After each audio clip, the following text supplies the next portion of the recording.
Welcome back. ഇന്നൊരു സാമ്പാറിൻ്റെ റെസിപ്പിയാണ്. അപ്പോൾ ഇതുവരെ സാമ്പാർ ട്രൈ ചെയ്തിട്ട് റെഡി ആയിട്ടില്ലെങ്കിൽ ഉറപ്പായിട്ടും ഈ റെസിപ്പി ഒന്ന് ട്രൈ ചെയ്ത് നോക്കൂ കേട്ടോ.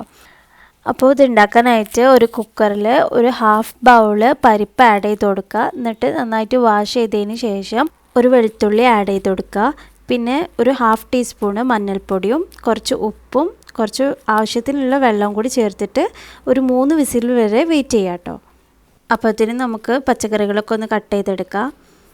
ഞാനിവിടെ എടുത്തിട്ടുള്ളത് എൻ്റെ കയ്യിലുള്ള കുറച്ച് പച്ചക്കറികൾ മാത്രമാണ് എടുത്തിട്ടുള്ളത്. അപ്പോൾ നിങ്ങളുടെ കയ്യിൽ ഏതൊക്കെ ഉള്ളത് അതൊക്കെ നിങ്ങൾക്ക് ആഡ് ചെയ്യാൻ പറ്റുന്നതാണ് കേട്ടോ.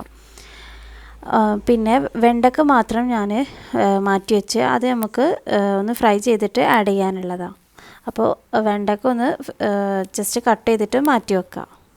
അതിനുശേഷം ഒരു പാന് ചൂടാക്കിയിട്ട് അതിൽ കുറച്ച് വെളിച്ചെണ്ണ ഒഴിച്ചിട്ട് ഒരു പിടി ചെറിയ ഉള്ളിയും കൂടെ ആഡ് ചെയ്ത് കൊടുക്കുക. നന്നായിട്ട് ചെറുതാക്കി കട്ട് ചെയ്തിട്ട് ആഡ് ചെയ്ത് കൊടുക്കുക. എന്നിട്ട് നന്നായിട്ട് വഴറ്റിയെടുക്കുക. അതിലേക്ക് കുറച്ച് കറിവേപ്പിൻ്റെ ഇലയും കുറച്ച് ഉപ്പും കൂടെ ആഡ് ചെയ്ത് കൊടുക്കുക. അത് നന്നായിട്ടൊന്ന് വഴഞ്ഞ് വരുമ്പോൾ നമ്മൾ നേരത്തെ കട്ട് ചെയ്ത് വെച്ചിട്ടുള്ള ഈ വെജിറ്റബിൾസൊക്കെ ഇതിലേക്ക് ആഡ് ചെയ്ത് കൊടുക്കുക. എന്നിട്ടൊന്ന് മൂടി വെച്ചിട്ട് കുറച്ച് ഒരു 5 മിനിറ്റ്സൊക്കെ ഒന്ന് വേവിച്ചെടുക്കുക കേട്ടോ. അപ്പോൾ അതിലത്തെ ഈ ഉള്ളിയുടെ ഇതൊക്കെ അതിലേക്ക് പിടിച്ചോളും. ഇപ്പോൾ ഏകദേശം ഒരു 5 മിനിറ്റ്സൊക്കെ ആയിട്ടുണ്ട്. ഇപ്പോൾ നന്നായിട്ടൊന്ന് റെഡി ആയിട്ടുണ്ട്. ഇനി നമുക്ക് നേരത്തെ വേവിച്ച് വെച്ചിട്ടുള്ള പരിപ്പിലേക്ക് ഇത് ആഡ് ചെയ്ത് കൊടുക്കാം.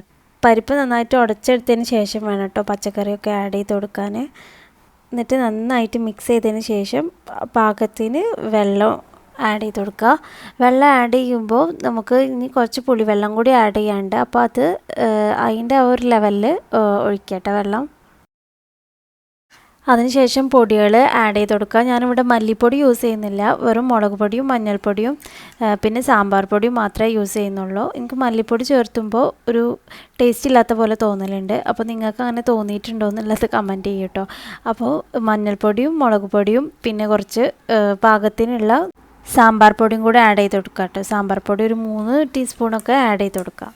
പിന്നെ ഒരു പീസ് കായം ചേർത്തുന്നുണ്ട്, കട്ടക്കായാണിത്. അതിനുശേഷം ഒരു ചെറിയ പീസ് ശർക്കരയും കൂടെ ആഡ് ചെയ്ത് കൊടുക്കുക. എന്നിട്ട് നന്നായിട്ട് മിക്സ് ചെയ്തെടുക്കുക. വെള്ളം വേണമെങ്കിൽ കുറച്ചും കൂടി ആഡ് ചെയ്ത് കൊടുക്കുക കേട്ടോ. എന്നിട്ട് ഞാൻ കുക്കറിൽ ഒരു വിസിൽ വരെ വെയിറ്റ് ചെയ്യുന്നുള്ളൂ. ഒരു വിസിൽ കഴിഞ്ഞ പാട് വിസിൽ കളയണം കേട്ടോ, എന്നാലാണ്, അല്ലെങ്കിൽ പച്ചക്കറികളൊക്കെ നന്നായിട്ട് ഉടഞ്ഞു പോകും. ഇപ്പോൾ പച്ചക്കറികളൊക്കെ കറക്റ്റായിട്ട് വെന്ത് കിട്ടിയിട്ടുണ്ട്. ഇനി അതിലേക്ക് തക്കാളി, ഒരു പകുതി തക്കാളി ആഡ് ചെയ്ത് കൊടുക്കുക. അതിനുശേഷം ഒരു നാരങ്ങ വലുപ്പത്തിലുള്ള പുളി എടുത്തിട്ട് അത് നന്നായിട്ട് വെള്ളത്തിലിട്ടിട്ട് ഇതിലേക്ക് ആഡ് ചെയ്ത് കൊടുക്കുക കേട്ടോ. അതിനുശേഷം തക്കാളി വേവിന് വരെ കുറച്ച് നേരം ഒന്ന് തിളപ്പിച്ചെടുക്കുക.